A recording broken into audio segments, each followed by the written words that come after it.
la famille, ça va? Aujourd'hui j'aimerais bien te parler d'un nouveau livre et c'est un livre que j'ai beaucoup aimé bien évidemment parce que j'adore les livres et que je te parle souvent des livres que j'aime.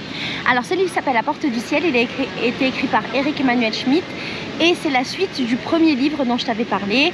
Je te mets la couverture ici, ou là, quelque part, et je te mets le lien de ce livre là. En fait Eric Emmanuel Schmitt, comme tu le sais, c'est un de mes auteurs préférés de toute la vie du monde entier et il a commencé une série de livres où il raconte l'histoire de l'humanité. C'est merveilleux, c'est hyper bien raconté, on a l'impression à chaque livre d'apprendre quelque chose. Là je suis au livre numéro 2 et en fait il compte sortir un livre par an et je suis en folie. Alors, dans cette partie-là, donc de sa grande série, on est à l'époque de la tour de Babylone. Et déjà juste le sujet ça m'a trop intéressée parce que je connaissais pas du tout et que j'avais vraiment envie de savoir ce que c'était la tour de Babylone, quelle était son histoire, tout ça. Donc juste le sujet en lui-même faisait que j'étais sûre d'aimer le livre. Mais j'ai pas été déçue bien évidemment parce que le livre était génial. Du coup là physiquement on se situe en Mésopotamie, dans cette époque-là de la tour de Babylone que j'ai oublié. Et l'histoire, donc on a toujours les mêmes protagonistes que dans le premier bouquin qui traversent le temps pour plein de raisons, il faut que tu lises le premier livre pour comprendre. Et en fait cette fois-ci on va découvrir plein de choses qui se sont passées pendant cette période à travers justement un roman, une histoire avec des humains et en même temps cette histoire de l'humanité et cette histoire tout court.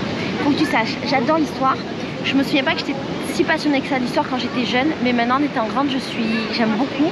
Le seul problème c'est que peut-être que je prends pas le temps de connaître mieux ou de lire plus sur l'histoire et du coup ces livres comme ça qui racontent des périodes, ça m'intéresse énormément. Et alors dans ce livre, dans ce tome là, on parle de la création d'écriture, trop intéressant, la création de l'irrigation des terres, la création des premières villes. J'ai marqué un truc, j'ai oublié ce que c'était, et globalement toute l'histoire autour de la construction de la tour de Babel, les différents personnages de cette histoire-là qui étaient importants, les différentes choses qui se jouaient, comme par exemple la question de la langue universelle et comment faire pour communiquer à Babel où tout le monde avait des langues différentes et comment mener à bien un projet où tout le monde a des langues différentes. Ça me fait penser exactement aux travaux de ma maison et c'était juste incroyable de lire ce livre, de lire toute cette histoire, de comprendre, de découvrir. Quand je regarde un petit peu les commentaires qui se disent sur le livre de Eric Emmanuel Schmitt, apparemment c'est super bien documenté, il a fait un travail de gros bâtard et juste ça, c'est un plaisir. Quand j'ai commencé à le lire, j'ai pas réussi à m'arrêter, c'est un gros bouquin, il est pas si facile, enfin, donc c'est pas qu'il est pas facile, il est pas si court, mais j'ai pas réussi à m'arrêter parce qu'il était génial et en fait tous les soirs la seule envie que j'avais c'était de rentrer chez moi pour lire le livre.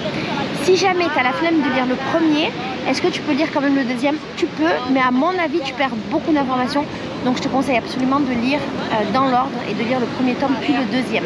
Ce que j'ai aimé aussi c'est le fait qu'on ait les mêmes personnages et qu'on les découvre dans d'autres contextes, c'est d'autres personnes